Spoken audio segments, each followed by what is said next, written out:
حضرت عبداللہ بن عباس رضی اللہ تعالیٰ عنہ سے مروی ہے کہ رسول اللہ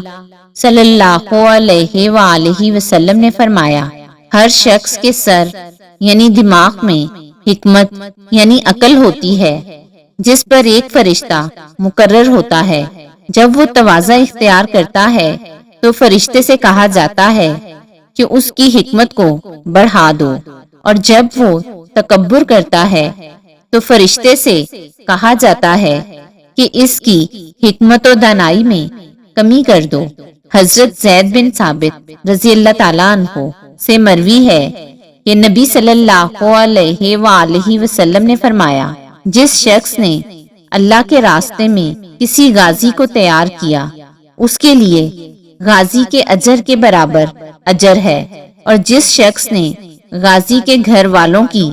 کفالت کی یا اس کے گھر والوں پر خرچ کیا، اس کے لیے غازی کے اجر کے برابر اجر ہے۔ حضرت ابو ہریرہ رضی اللہ تعالیٰ عنہ سے مروی ہے کہ رسول اللہ صلی اللہ علیہ وآلہ وسلم نے فرمایا، جو شخص حج کرنے کے ارادے سے نکلا اور فوت ہو گیا، قیامت تک اس کے لیے حج کرنے والے کا ثواب لکھا جائے گا، اور جو شخص عمرہ کرنے کے لیے نکلا